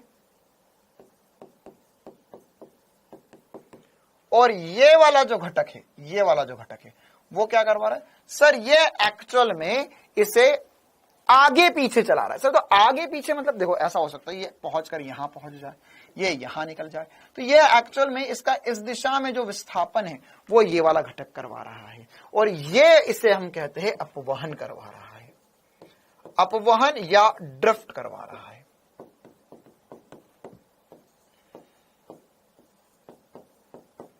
ठीक है, चलिए तो अब अभी की तो कहानी मैं इतनी ही रखूंगा, क्योंकि अब मैं इससे आगे पढ़ाऊंगा तो ये पूरे सारी बातें खत्म हो जाएगी, सिर्फ न्यूमेरिकल वगैरह भी प्रैक्टिस करवाने, तो मैं इसमें तोड़ना नहीं चाह रहा हूं इसको। मैंने बिल्कुल बेसिक बता दिए, इसके वेग के घटक वटक बता दिए। अब कल की क्लास में हम देखेंगे नदी पार करना है, तो नदी पार करवाने के लिए दो कंडीशंस पॉसिबल है, दोनों कौन सी कंडीशंस पॉसिबल है। और इसके अलावा आपकी 4 बजे क्लास कब से होगी, बस थोड़े दिन में वापस से हम 4 बजे करना शुरू कर देंगे, ठीक है। तो इसके अलावा जो सारी कहानी है वो हम अब अगली क्लास में देखेंगे, और अगली क्लास में हम इसके आगे का सब कुछ पढ़ लेंगे। कॉस थीटा ऊपर क्यों ले लिया बेटा, क्योंकि ये कोण के साथ जो घटक होता है वो कॉस होता है, कोण के लंबवत साइन होता है। इसमें मैं अपेक्षित गति में आपको और भी कुछ प्रैक्टिस के क्वेश्चन से जो होमवर्क में डाले वो कल की क्लास में डिस्कस कर लूंगा, ठीक है। चलो, तो कल हम मिलेंगे इसी टाइम पे, जितना पड़ा एक बार रिवाइज कर लेना। Thank you, tata, bye bye.